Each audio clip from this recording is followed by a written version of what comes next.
Welcome back to A Celtic State of Mind. I'm Paul John Dykes and I'm delighted to be here with Brian Dednan. Once again, we are covering the first game of the new season, the first game of a new era, Brian. We chatted earlier about potential lineups and the lineup has been announced already. Paul Nisbet has already come in to ask who is starting. Let's have a look through then. Let's have a look through this because you know that it's a young side when you're digging into the academy page on the website just to make sure that you know where the players are, etc. Which, by the way, is part of the allure of these friendlies. Sorry, that's me just put the Liam McGrandles tunes on the Celtic TV link. We plug for you there, Liam. Yes, so who is starting? Let's run through this team first and foremost, Brian. Right, so we have Barkas in goals, Ralston, Welsh, Murray, not sure who he is, Montgomery, young Monty. We've got Sorrow, Liam Shaw, debut for him.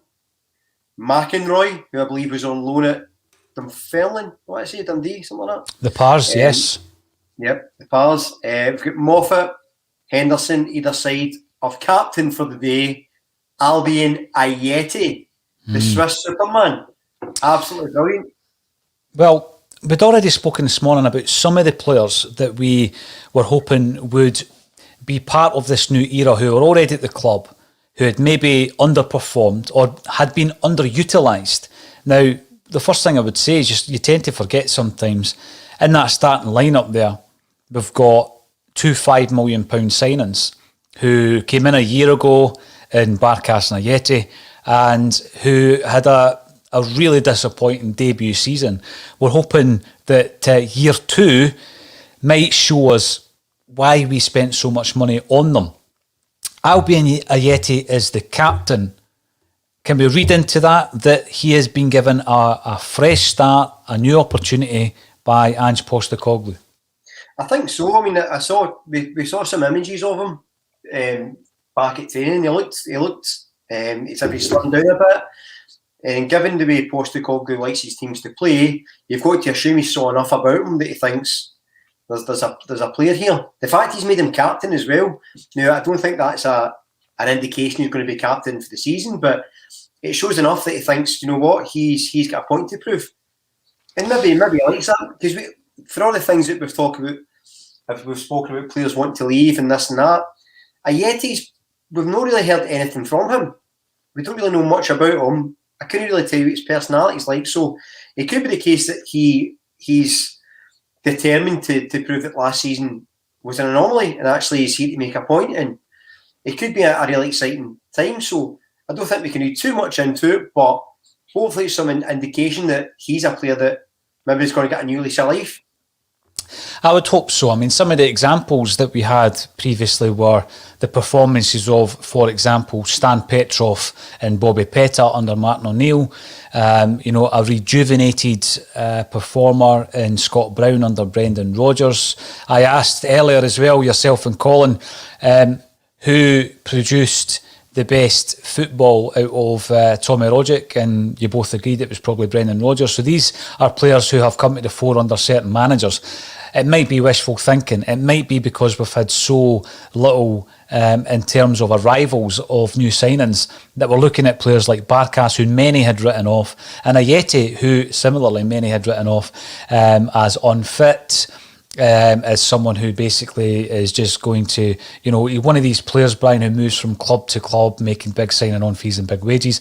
But he's at an age where he really could stake a claim for a first team jersey, simply because the situation we're in relation to strikers, and interestingly, there are two teams. We've already had the second lineup who will, I'm going to say start the second half, but the game's going to be split into 3:30s, so we'll work out how that's going to work.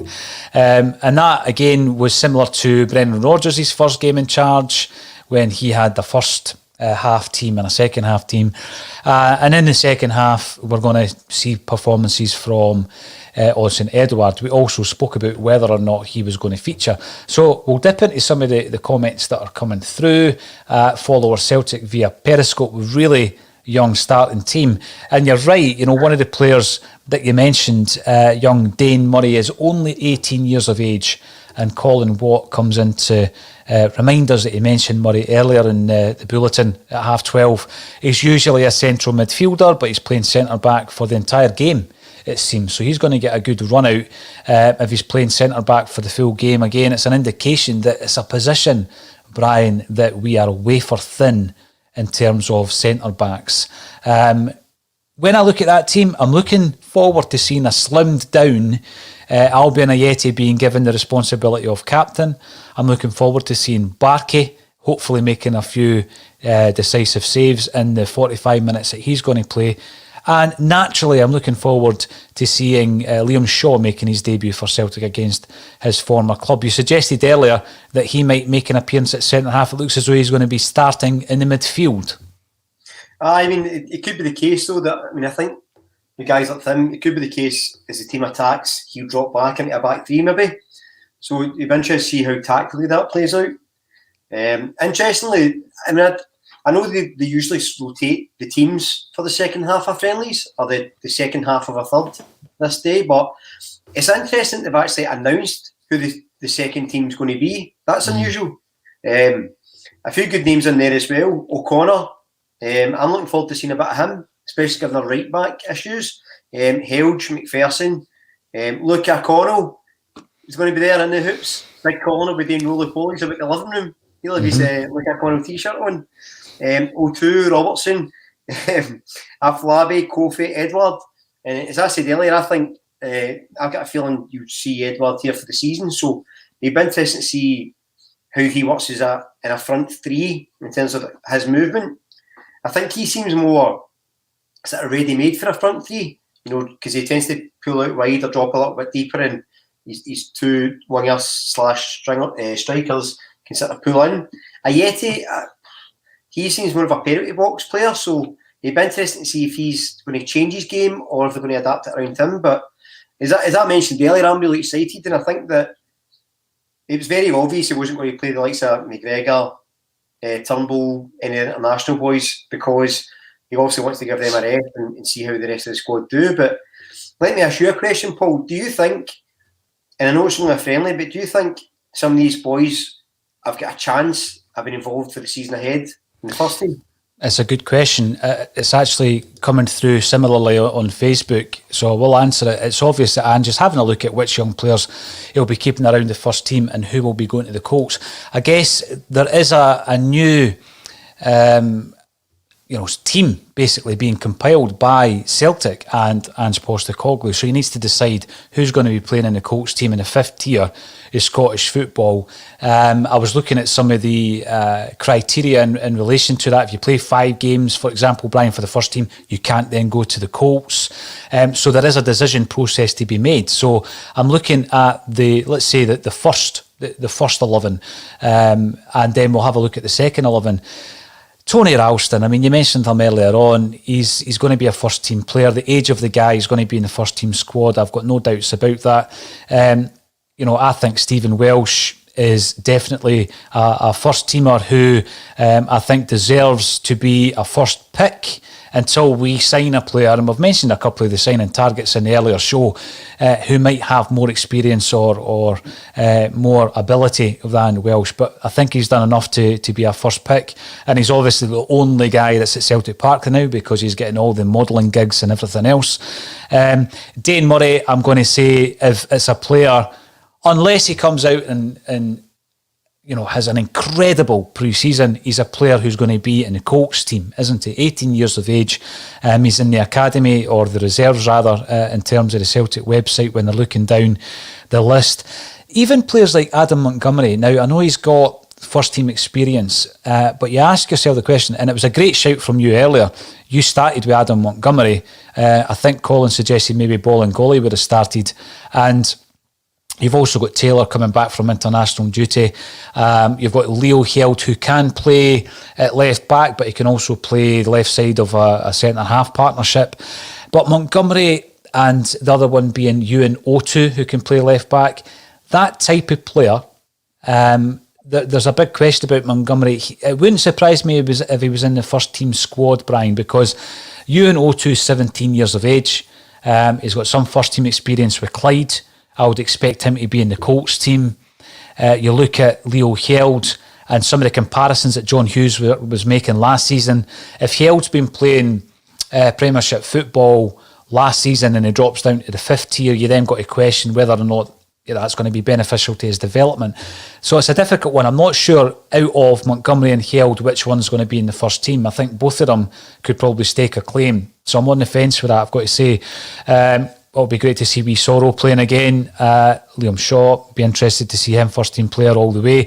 Kerr McEnroe, I think he's at a stage where this is a massive season for him. But, I would expect him to be one of the kind of older players in the Colts squad. Owen Moffat, again, I look at him as a Colts squad player. Ewan Henderson's got to be a first team player or it's time for him to move on. He's been in and around the first team now for a number of seasons. I remember his big brother had the same kind of issue on the periphery all the time, Brian, of the first team. I liked Liam Henderson. I thought he was a player that we probably could have developed at Celtic Park. So a lot of that's about opinion and maybe being a wee bit ageist looking at players like Held and saying he should be thinking more about the Colts team.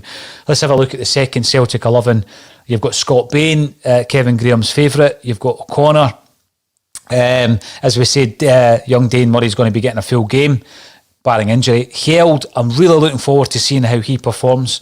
When you're getting comparisons between Held and Van Dijk, it could be a blessing or it could be a curse.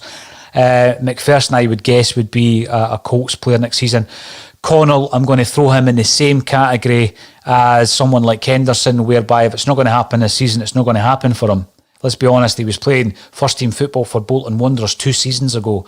The Republic of Ireland boss came out and said, the under-21s boss, he's had a wasted 18 months at Celtic. It's time for him to step out or step up or step out, I would guess. 0-2, the Clyde boys who do the podcast from a State of Mind studio were hugely impressed with him. But he's 17, Brian, so I'm guessing that he's going to be the Colts player, as I said before. Robertson, we've seen him playing he started against Cluj. That would have been 2 years ago. And again, I would categorise him in amongst your Hendersons and that type of player that if he's not going to step up, it would be better for his development to move on, I guess. Afolabi, probably the same category. Republic of Ireland, underaged international. He's had first team experience at Dundee and Dunfermline. But if he's not going to be in and around the first team, having played championship level, Brian, you think to yourself, you can't then go to 5th tier of Scottish football. Coffey, I would guess, is going to be a Colts player. And I asked the question earlier about Eddie. Colin reckoned he would get some minutes today. It's going to be good to see him again in a Celtic jersey. Is there going to be a colour clash between Celtic and Sheffield Wednesday? Which jersey are we going to wear? Is it going to be the one that's dividing opinion, or is it going to be the full green effort? I'm guessing it's going to be the full green one, judging by the picture on the team lines. Brian, any disagreements with any of that? Try to split the first team and the Colts team? No, it's hard to say, isn't it? Because, and again, I think this is the point I was kind of making earlier. I think this is a chance for somebody that's maybe going to be going to the Colts for Postecoglou to say, actually, hold on, maybe this lad can actually do a job for us. I think guys like, you're right with guys like Connell, only ever heard good things about the lad. So it'll be interesting to see. I don't think he'll be going to the Colts. I think he'll either be leaving or staying in the first team. I think Ewan Henderson's one that I've been kind of anxious to see it. I think he's a really good player. I think he's got a real good future, and I think he's probably better than his brother. And his brother was a player that I rated as well. But it's hard to say. I would love to see one of these guys, a Hales or an O2, maybe actually, although they're only 17, being about the first team. He coming in at that age, these guys might be a bit fitter, and that's not to contradict my point earlier about the need for slightly experienced players, but it actually backs it up, because if we sign some experienced players, you can afford to have the occasional 17-year-old for the academy in the team and be about that learn from. So we could save ourselves a couple of quid if there's a player or two stands out, especially as a front three, because we know how short we are wider. We look at Johnson and Forrest, so if Kofi or Moffat or Henderson really impress, it could be a case that they step up. We were looking at that earlier, weren't we? The fact that Brendan Rodgers had a host of young players in his first game in charge, the friendly match, as did Martin O'Neill. Very few of them stuck around. Very few of them had a career at Celtic. Interestingly enough, that was 5 years ago, Brendan Rodgers' first game, and one of those youngsters was Anthony Ralston. Tony Ralston gets such a hard time from a massive section of the Celtic support. I do sometimes feel for him. He's been in and around the first team, as I say, for 5 years now. Came in 17 years of age. We're at that stage where he was given a new deal. There was a wee bit of backlash on social media about him getting a new deal. I called it a stick and plaster because we have to get bodies in the door. We know what he's capable of. He'll give you a 6 out of 10. It's going back to that kind of safety aspect. It's a sidewards rather than a forwards kind of step. But sometimes under the circumstances, because of what happened with the manager situation, and we went so far down the line before bringing in Ange, we were kind of forced, I think, to bolster the numbers. Some people might argue, why didn't we do the same with Jack Kendry? Well, again, I think the decision was out of our hands because it was made a year previously. He would have been a handy player to look at just now, but he's gone. So overall, we also have that question about the captaincy, and we know that the vice-captain won't be involved. I'll be in a yet. The questions coming through here from Zinco Fix, who comes in on a regular basis. He says that's a bit out there, the decision, but it may well be a new era for Ayeti. The whole cliche, and maybe the club wants us to think it's like a new signing. If somebody comes in, they're fit, they start banging in the goals. I still think we need to get a new striker in the door as well, though, Brian. Yeah, agreed. I mean, it all depends what happens. I say, well, if we assume that Edouard's going to be leaving, and I'm still holding to hope he's going to stay. But if you assume he's going, yeah, you definitely need another striker. But again, the interesting thing with guys like him and Barkas and stuff, and I wasn't impressed with Barkas at all last year or Ayeti, but the way I think about it is, and I'm not going to go back and sign too much, but the players obviously weren't happy under Lennon. There was players that wanted to leave. It obviously wasn't a good atmosphere.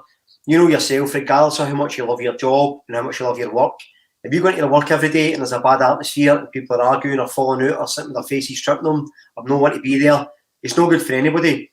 So I think there has been mitigating factors with guys like Barkas and Ayeti, and we say, right, hold on, the pandemic seems to be easing up, hopefully. They can maybe socialise a bit more. There's a new manager, new communication strategy, new fitness regime, which we were pulling our hair about last season, is the fact that none of the players looked fit for 90 minutes. Mm-hmm. I think last year they had three 30-minute parts of a game. They'd been delighted because they couldn't last 90, half of them. My suggestion was Turnbull and Rogic is 1 and number 10. Just give each of them 45 minutes and they'll run riot. Well, they won't run anywhere, but they'll last the game probably. They'll glide around the park, yeah. But as I say, what I can't wait for, and I know it's not happening today, but I really can't wait to see how Turnbull develops under Postecoglou. Mm-hmm.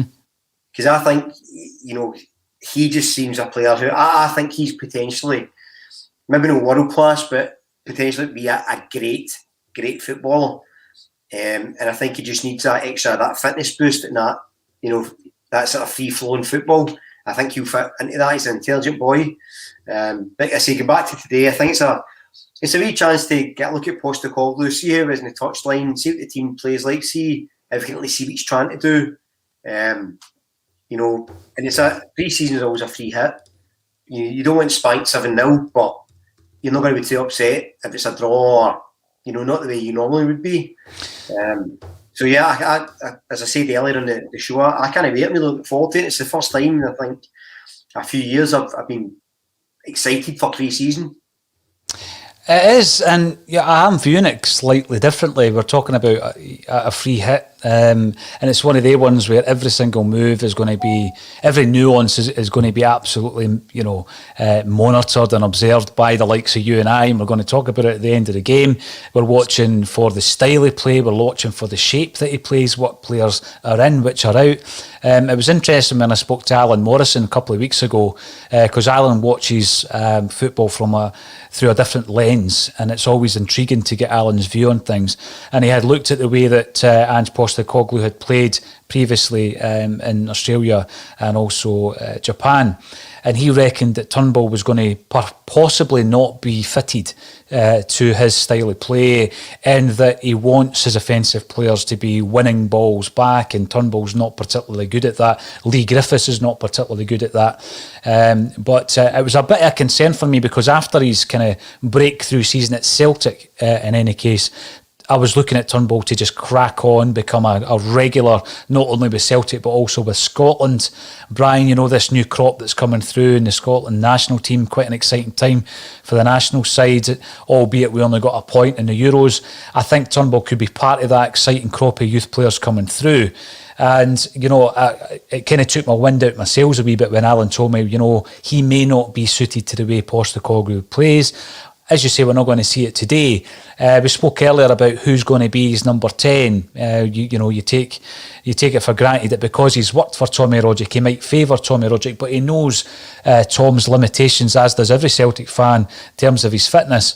Colin Watt comes in just to remind us that Ben McPherson is also only 17. And he's going to be involved in the second 11 today. You would expect Ben to be part of the Colts team going forward. But I mean, as you said earlier, what are these guys, if they just show up really, really well over 5 games in the pre-season or so, then, you know, they make a very difficult decision for the gaffer. And we go back to Brendan Rodgers' first game as well. One of the guys that came on, one of the young players that came on, was Jamie McCart. You know, and Jamie didn't seem to have much of an opportunity at Celtic, although he did play for the club. He went on to have is having a very solid domestic career. He's won 3 trophies with Inverness, and he was part of the St Johnstone double winners last season, Brian. So a lot of these guys will flee the nest and have careers elsewhere. But maybe it's old-fashioned, but I'm also going back to the Ange Postecoglou comments. He wants to invest in the youth. He wants to give them the chance, and if they show enough, then potentially they will be part of the first team. I mean, sometimes you throw a group of youngsters together and they're flying, because, you know, they kind of play without fear. They don't have the same kind of weight on their shoulders as some of the other players who have had issues last season and so forth. I think that was one of the biggest disappointments of the 2 games where we got the opportunity at the beginning of the year, after the Dubai situation, to see some of the youngsters, because they didn't seem first team ready. And hopefully at this moment in time we'll see a different kind of approach to the game from some of these youngsters. Hopefully they are first team ready, Brian. I think, but you know, on the points you made, I mean, it's all about coaching. I think you look at, you know, some of the players that you mentioned. Look at McCart. I mean, he left Celtic, went to St Johnstone under last year's manager of the year, Callum. He thrived. So I think with some good coaching, you can come in. One of the things you mentioned there, I just wanted to pick up on, was about Turnbull and maybe nobody win the ball or not having that in his locker. But again, I think it reminds me of Stuart Armstrong. Remember when Stuart Armstrong was first at Celtic? He didn't seem the type that put himself about. You know, he was a kind of one of those number 10s, can sometimes go wide when they're sure. But I remember a few derby games, he was back and forth, he was winning balls, he was getting into tackles. It's a serious game we hadn't saw, and I don't think there's anything to say Turnbull can't do it. I just don't think he's ever been asked to. So, you know, we have to take that into account as well. It could be the case that, you know, Lenny's told him, you know, just stay in your position, you don't need to run about pressing. Although, at least I feel I've told them to do that, but so he could that. And again, with the younger players, and if you're a player there, right, say you're young Helge, you're going to know how short in depth the first team is. You're going to be thinking to yourself, if I'm a defender and I'm a winger in areas where they're particularly short, this is my chance to take a claim. If I have a good game and look solid, and I can save the club a couple of quid, which is going to be important, because all we're talking about all these signings we need, can we fund 10 signings? I don't think so. You're averaging about 4 or 5 million a price tag now. Yes. You get 50 million to spend? No for me. So these guys might save the club money, and they might go, do you know what? Again, in a normal season, maybe we wouldn't have got a chance. But in this season of all seasons, under this rebuild, under the age of Ange, I think they've got a better chance than ever before.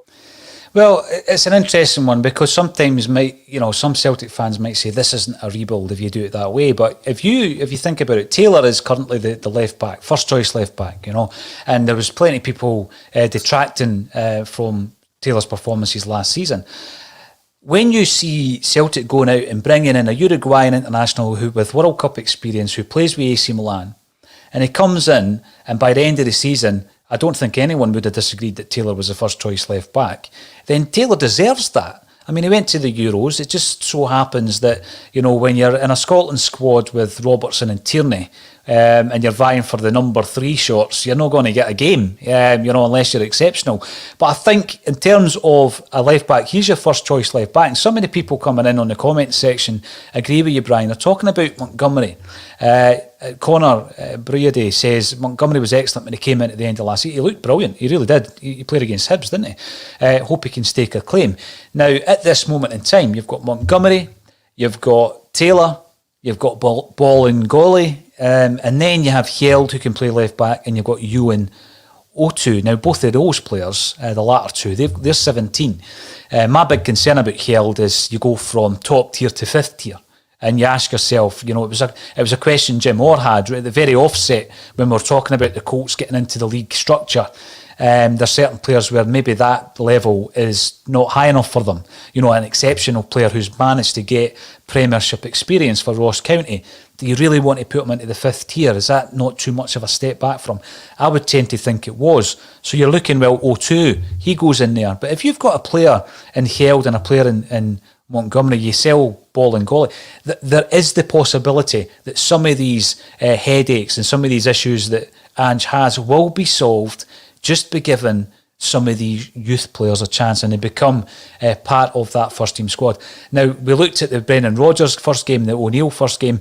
You're not going to get 2 or 3 of these. You get 2 if you're lucky, but you're really looking at one situation that's going to be resolved by a young player who really shows up well in pre-season. But history shows that you're not going to get a clutch of them. That happens very, very few and far between. Celtic got it with the Kelly kids, who got it with the Lisbon Lions, who got it with the Quality Street kids. That's 40 years ago. It doesn't happen these days, does it, Brian? And, we've been talking about the youth, the fact that we can't produce a goal scorer, we can't produce a centre-half. When was the last goalkeeper? Conor Hazard's obviously looking as though he's on his way out. When was the last goalie? And I'm talking about players that come in and play 50 games plus. No guys that break in and play a few games. You've got to come in and establish yourself as a first-team player. And I'm hoping that some of these guys resolve some of the issues and some of the dilemmas that Ange Postecoglou has going into it. Now, I don't think he's going to be mic'd up for the game. I mean, that would be an interesting one as well. And I don't know if you've got round to listening to the Argentinian goalkeeper last night. I don't know what was better, the shithousery or his celebration after he saved it. It was like something out the Big Lebowski, right? Jesus at the bowling alley. Brilliant. Now, in terms of the free-flowing, rip-roaring, free-scoring Glasgow Celtic, are we going to see a bit of that today, do you think? I mean, the club's been in the doldrums. I think so, and I think what you're going to see today, or what I hope you see today, is the good thing about the youngsters is they shouldn't have any fear. Should just go out and express themselves and take the chance. When you talk about guys like Montgomery, Colin made the point the other week about signing Josh Doidge, and I said I don't see the point when we've got a guy like Montgomery, because there's no point in signing an 18-year-old that you need to develop. When you've got an 18-year-old you can develop. So I feel like in terms of squad players, you might find that, look, they might not set the hell right, but if they're there, you can bring them on the bench, they can recover, they may serve a purpose. And do you know what? I would rather see a couple of younger guys get a chance in the first team and it not working out that well, but they come through the academy, they've gave it their best shot, than bring them through the academy, punt them off to Hibs or St Mirren or whoever else, and then we sign somebody else. We sign somebody for $4 million and sit them on the bench and they don't play either. That doesn't make any sense to me. But yeah, I think we're going to have hopefully it's going to be some exciting football to watch. And again, not that I'm some sort of motivational speaker or in any way like Postecoglou, but I'd be saying to the players, go out, express yourself, just enjoy it. It's a free hit. This is your chance. Go out, try a few step overs, do 40-yard shots, enjoy yourself, put yourself about the park and show you can handle it. And just lastly, in terms of the players dropping down the levels. What they're going to get is competitive football. So they can learn to be better footballers, but you know, you need to be a good competitor. You need to be able to get battered off a 6'4" joiner for Bells Hill in a league game. You're not going to get that against, you know, another reserve and another under-19 player. You need a bit of grit. These boys, especially centre halves, they know how to play football already. But what you need them to get is that competitive edge, that winning mentality, and that bit of dig about them. And they're not going to get that playing reserve games, in my opinion. So I think that although the level of football is going to be lower, the level of competition is going to be higher. And I think that might develop them physically and mentally.